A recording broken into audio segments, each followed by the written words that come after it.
6 damage there, 14 there. Yeah, they're just doing a lot of damage to themselves. That one killed himself. Hello, and welcome to Build-a-Barbarian Workshop, a YouTube series where I share character build guides and tactical analysis for Baldur's Gate 3 and other RPGs. In this video, I'm going to be sharing a build guide for a Cleric character that focuses on defensive abilities. It's sort of like a tank in the sense that we're trying to make it as hard as possible for enemies to deal damage via attacks to our party members. But if you're familiar with the 5th edition rule set, you know that it's normally pretty difficult to make a true tank character in D&D. And the reason is that 5th edition doesn't really have an aggro system, and there's not a lot of taunt or goad effects, as they're called in some games. You just basically can't control who an enemy is going to attack. You can make your AC as high as you want, but they might just attack someone else.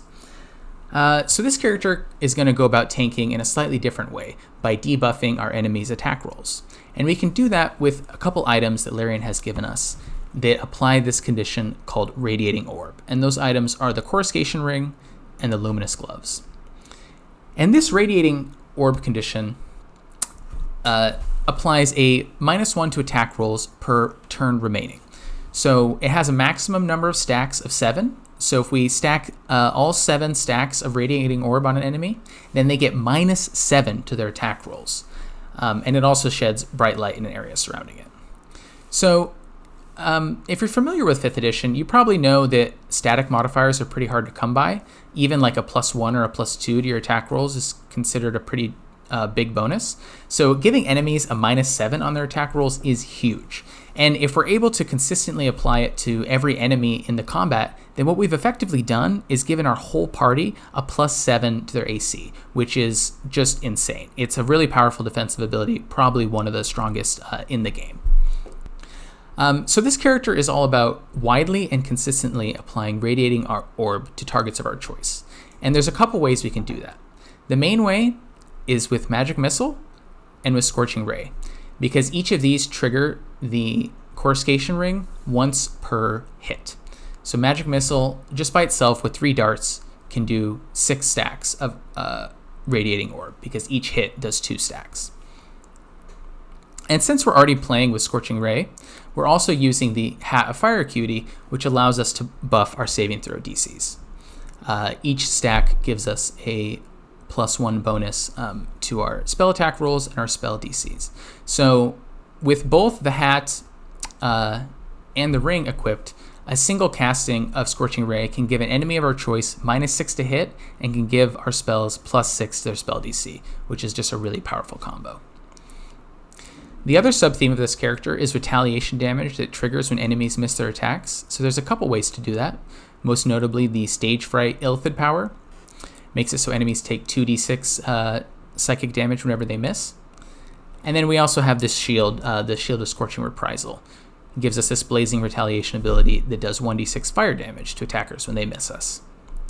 So the idea is we're going to fly around the battlefield, debuffing enemies, causing them to miss their attacks and dealing damage when they do it. And one of the things that's really fun about this character is that you play like a tank, but you're doing it in a very unusual way. You're doing it by casting spells, and you're doing it from range. We do have some ways to do debuffs in melee, most notably the Spirit Guardian spell, which triggers the Luminous Gloves. But a lot of the time, you're literally flying around the battlefield, as I'll show, and throwing spells at enemies, which is just a very unusual way to play a tank. So I think it's an interesting take on a defensive character, an interesting take on the Cleric. Let's jump right into it. Most of this character's class levels are going to be Cleric levels, so there's not actually a lot of choices we have to make, because Clerics don't even have to pick their spells. They can change their spell preps whenever they want outside of combat. So I'm just going to focus on the key choices you have to make for this level breakdown. So level 1, I'm actually going to start as a sorcerer for a couple reasons. The first reason is that I want access to the Magic Missile spell because it's probably the best way to apply Radiating Orb with the Coruscation Ring. It does it from range, it does it to multiple targets, and they don't get an attack roll or a saving throw, so it's very reliable. It also gives us access to the Shield spell, which is just a way to make ourselves even more highly defensive. We maybe need it less than some other casters would, but it's a sort of nice way to add to our AC in those cases when we're getting attacked before we had a chance to stack Radiating Orb on everybody. And the last thing that Sorcerer gives us is proficiency in Constitution saves, which is just something good to have when you want to be concentrating on Spirit Guardians. You can't always prevent yourself from taking damage via attacks. Sometimes they cast spells at you. Sometimes they have damage riders that hit you even if the attack roll misses. So you want to have a way to make your concentration saves. For Sorcerer subclass, I'm choosing Storm Sorcery because I think it gives us the most for a 1-level dip. We get access to this ability here that lets us fly as a bonus action whenever we cast a spell of 1st level or higher. So one of the cool things this allows us to do is cast Spirit Guardians and then effectively double our movement for the turn, 30 base movement plus 30 feet of fly movement. And how Spirit Guardians works in this game is it triggers on the caster's turn. So we can cast Spirit Guardians and then fly across the battlefield, tagging everyone, doing some damage to them, and triggering Radiant Orb. Really fun way to play. And I think it just makes the character generally more sort of interactive to play. It's just really fun to sort of be zipping around the battlefield shooting spells everywhere. This is the ability score spread that I went with. The idea here is that you can bump your dexterity up to 18 with the Hag's Hair and your wisdom up to 16 with Resilient Wisdom. Then you'll have proficiency in both wisdom saves and constitution saves, which are the 2 most important saving throws. I'm prioritizing dexterity a little bit higher than wisdom because I really put a high value on initiative in this character. We want to go first so that we can debuff whichever the most important enemy is before it gets the chance to start hitting our party with attacks. We have a slightly lower wisdom than you might normally want on a full caster, but we have ways of mitigating that downside in a couple ways. First of all, Magic Missile and Spirit Guardians, they're going to apply their debuff regardless of what our wisdom score is, so it doesn't matter for us as much. And we're also wearing the Hat of Fire Acuity, so we can raise our saving throw DC that way instead. At level 2, I'm multi-classing into Cleric, and I'm taking that for the rest of the way. So for domain, I'm going to choose the Light Domain, which gives us a few things. First of all, it gives us access to some spells that synergize really well with the Hat of Fire Acuity, most notably Scorching Ray. The other thing that the Light Domain gives us is Warding Flare, which is a nice defensive ability to have. This gives us a way of turning critical hits into misses in cases when we've debuffed an enemy so much that they can only hit us on a critical hit. And at level 6, we have the ability to share it with our allies as well. For cantrips, the one thing I'll say is that it's nice to get both Produce Flame and Sacred Flame, because then you have ways of dealing both fire damage and radiant damage. So you can trigger Radiating Orb with a cantrip, and you can trigger Arcane Acuity with a cantrip. So there are a few key abilities for this character that you're going to be focusing on in combat. I've already talked about a couple of our key spells. Magic Missile, because it's the most reliable way to stack Radiating Orb. One thing to note here is you really want to, don't forget to cast light on yourself or to carry around a different light source if you're using Magic Missile this way. The Coruscation Ring specifically says that you need to be illuminated when you are doing this. So you can do that with the easy ways, just drop the light spell on yourself. And then other key spell is Scorching Ray. This can give us both Radiating Orbs and Arcane Acuity. As a Light Cleric, we get this Channel Divinity that's actually pretty good for us. Normally it just does damage, which, isn't bad, but we can use it to apply Radiating Orb in an area of effect around us. And that is especially good because they take half damage on a successful save. So you're going to be applying the same Radiating Orb to them regardless of whether they make their save. The other key spell for this character is Spirit Guardians, and it looks like for some reason that's not prepared right now. But yes, Spirit Guardians. So Spirit Guardians, just a great spell in general, but for us, it's also good because it allows us to apply Radiating Orb to enemies. So you just have to run up to them and tag them with this, and you've applied 2 stacks of Radiating Orb. For some reason, this does not count as dealing spell damage but with the Coruscation Ring, but it does count as dealing radiant damage with the Luminous Gloves. So I don't know what that's about, but you need the gloves if you want to be using Spirit Guardians this way. And it's also just kind of nice for a tank-style character because it does reduce their movement speed, so it makes it harder for them to get past you in order to reach your back line. Another couple abilities that I like on this character are Stage Fright. So Stage Fright is good because it gives enemies disadvantage on attack rolls, so another way to make it hard for them to hit you. I've got to say, if enemies have -7 and disadvantage, they're just not going to hit you. But there's also a couple other things to shout out about this. First of all, if they're missing, and then they're taking damage, which is good. And importantly, this is damage that's really action efficient for us because they're doing it on their turn for their attacks. You don't have to spend your action or your bonus action to deal this damage once you've applied it to them. So it's not very much damage, but it kind of adds up.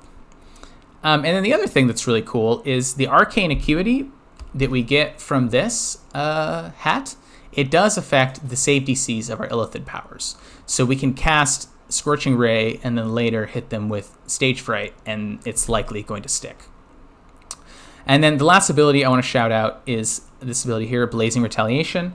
We get this from the Shield of Scorching Reprisal. Makes it so enemies take 1d6 fire damage, half on a successful dexterity save whenever they miss us with an attack roll. We can do this as a bonus action once per short rest. I've already mentioned the key items for this character, which are the Coruscation Ring, the Luminous Gloves, and the Hat of Fire Acuity. But there's a few other items that are nice to have.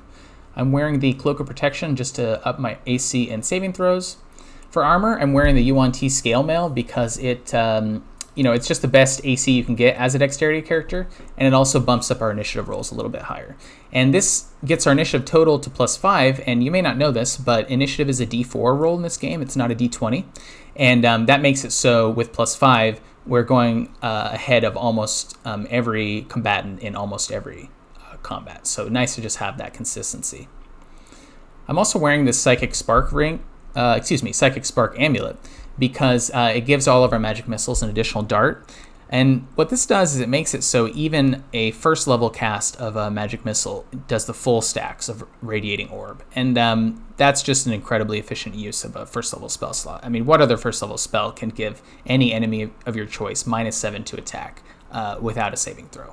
There's just nothing that compares. For shield, I'm either using the Shield of Scorching Reprisal, which I mentioned, sort of a fun way to get some damage out of the fact that enemies are missing, or probably slightly more optimal is the Adamantine Shield. Unlike the Adamantine armors, the shield triggers when enemies miss us, and they're often missing, so this makes it so they're even more likely to miss. We can get the total penalty up to -9. And then they also can't land critical hits on us, which is good. I almost never make weapon attacks with this character, so the weapon slots can just be used for their abilities. For main hand weapon, I'm using the Blood of Lathander just because it's insanely good, especially in Act 2. It can blind enemies, which is another way to make them less likely to hit us. And it lets us cast Sunbeam. And importantly, this version of Sunbeam is non-concentration, so it's something we can do when we're concentrating on something else, like Spirit Guardians. And then I like this hand crossbow here because it gives us per short rest casting a magic missile that's cast at level 3. So that's really good. It lets us do it 3 more times per long rest, and it's a pretty high casting. So that's a lot of debuffs right there. One item that I do want to shout out that I'm not wearing is the Luminous Armour. That's another way of applying Radiating Orb, and I'm not wearing it for 2 reasons. First of all, it was added in patch 1, and if you had already been to the Underdark on a save, before it was added, you can't get it on your run. So, I mean, I can't. So that's one reason I'm not. But also, I think it's probably too good, and it's probably bugged. Unlike the other sources of Radiating Orb from the Luminous Armour appears to have no cap, and I'm pretty sure that's not intended because it seems weird that the exact same condition would have a different cap depending on what is applying it. And you saw something similar with the Arcane Acuity headgear.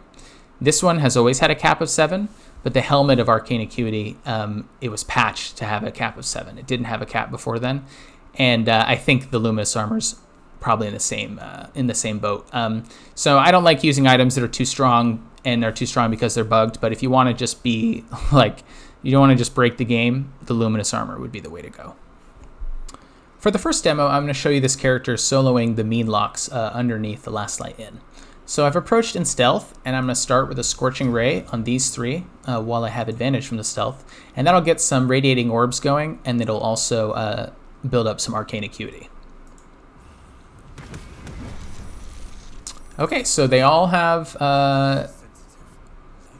Okay, so here's something interesting. This one only got 2 radiating orbs because he wasn't already glowing. So the Callous Glow Ring did not trigger, which means the Luminous Orbs did not trigger. So he only got 2 from the Coruscation Ring. But the rest of them got 4 because they were in light. This one was in light because he's by me. This one's in light because this area is illuminated. Now I've triggered Tempestuous Magic, so I can fly a little closer. I like to be kind of in the thick of things because I have a lot of AoE abilities that originate on my character. So I want to be close enough to hit them with those. And then I'm going to see if I can't build up some Radiating Orb on these ones that I did not hit. So let's do, so this is the cast of Magic Missile that I get once per short rest from the hand crossbow, and I get to do 6 missiles off this. So I can debuff all these guys a fair bit. So we've got 4 orbs on each of them. So pretty good. And then they're all gonna hopefully spend their turn just moving up to me or missing. Oh, right, they're surprised. So they're gonna spend their turn doing nothing. Okay, now that they will actually get to act, I'm gonna cast another Magic Missile and just top off some of these Radiating Orbs for the ones that will be able to hit me. Okay, so we got 7, 7, 7. So the ones that will be able to hit me this turn should all have trouble doing so. So yeah, what's the chance to hit for these guys? So they have -6, and their bonus is +8. So they have to roll a natural 20 to hit me already. Ooh, he's a little far away. Okay, that's good. I wanted him to get close enough to get hit with my my next debuff, which is Stage Fright. So I only have 3 stacks of Arcane Acuity, but hopefully that's enough to get most or all of these. Looks like 2 of them saved, which is fine. And then I'll go ahead and activate Blazing Retaliation. Some more retaliation damage as well. And let's see what happens when they start attacking me with the retaliation damage in place. Yeah, so, I mean, 12 damage there, 11, 13 there. Oh, here's something interesting. So they did actually manage to hit me here. So they have, let's just go ahead and shield that. And then there's just no way anyone else hits me unless they crit. All right, and then with them all bunched like this, you might want to cast Spirit Guardians, but I'm just going to cast Radiance of the Dawn so I can kind of show off all my abilities. I think Spirit Guardians will kill them too quick.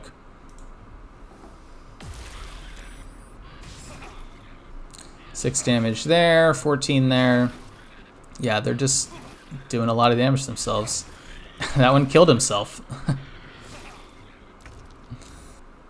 And then let's go ahead and put them out of their misery. Sort of spending more spell slots on this than I would normally, but kind of want to see what it looks like. And then sometimes this breaks the AI, so we'll see if they get confused. Yeah, like there is no reason for it to just kill itself like that. Yeah. Alright, let's move up. Finish that one off. Move over here. Hit that one. And there you have it. Soloed that fight without getting hit a single time. Alright, the other fight that I wanted to demonstrate for you is how this character can handle the Yurgir fight in the Gauntlet of Shar. So there's a few things that make this fight particularly challenging, including a few things that might seem at first like they're counters to this character. So Yurgir actually has the ability to do a ton of damage without even making an attack roll. So he can throw these bombs onto the ground next to you, and then he can shoot one of them with a 100% chance to hit since he's shooting an item, and then blow up all the bombs next to you. And it can do like 80 damage or something like that. Almost a guaranteed kill on almost any character at this level. So we first of all need to find some way to prevent him from doing that. And then the other thing I kind of want to demonstrate in this fight is just how this character plays as a sort of tank character that's tanking from range. So how are we going to go about that? So a couple things we want to do. Oh, and just as a heads up, Shadowheart is a warlock, Sorlock, excuse me, and I have a Gale here as a Gloomstalker rogue. Don't ask. He's going through some stuff right now. And I'm going to have Shadowheart upcast a Fog Cloud spell. I really think Fog Cloud is just an incredible spell that's really underappreciated for how strong it is. And the reason is that you can do something like this. And these guys are now blinded. And the most important thing about the blinded condition is that it makes the maximum range of all their abilities 10 feet. So he can't reach me with that horrible ability that he has. And then we're going to have my Cleric go ahead and start combat with some magic missiles. So put a couple orbs on them, one here, and then... Actually, let's just do this so we can stack it on the two most dangerous targets. Look what he does. So he just goes straight into invisibility because he knows that he can't hit me from there. And I will just demonstrate one slightly cheesy thing. You can detect where an invisible target is because they still have collision. So I know that he hasn't moved because otherwise I would be able to teleport here. See, I can teleport anywhere else. And since I know that, I'm able to do this and basically break his invisibility. Yeah, see. I'm just going to have her use Eldritch Blast a couple times. And we're just going to try to knock out Yurgir as fast as possible. And then we'll have Ranger Gale come into the mix. Everyone else is surprised, so it gives us another turn to act. Yeah, it looks like that should do it. Yep. Alright, sweet. So we actually were able to finish him off, so that's really good. Okay, yes, nice. So we've got someone in range here to maybe start showing off some of our tanking abilities. So let's see what our odds of turning this into a miss are. Pretty decent, pretty decent. So we'll go ahead and do that. Alright, we were able to turn that into a miss. And he missed the next one as well. And we have a pretty good chance of that because of the radiating orb there. Let's activate Spirit Guardians. Alright, and so here's something cool that you can do with this character. So I can tag all of these in one turn. I just need to move up. Oh, didn't quite hit him. And then I'm going to run out of movement just barely. But then I can extend my movement a little bit further. Looks like the fog cloud has sort of broken the AI on these guys. They don't appear to know how to join combat. So let's see if we can't finish this off just by walking to melee with it.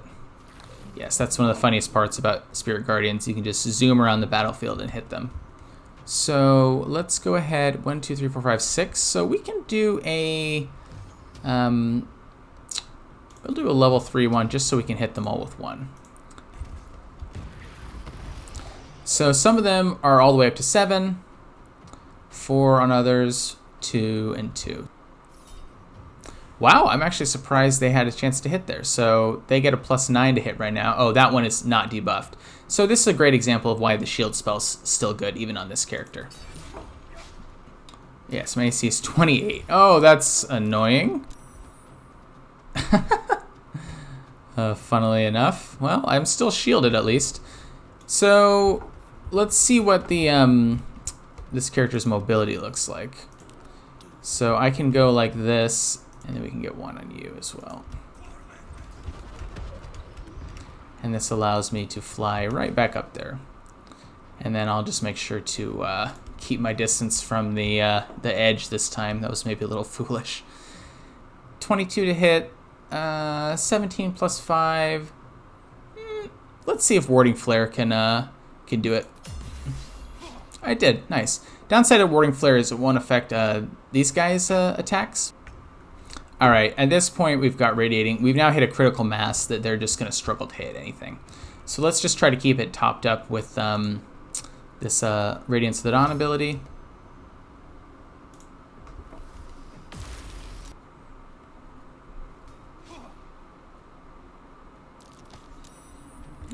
Yes, we get it. You're able to shove me. Let's see, 5 health. We can just do a basic magic missile, finish him off.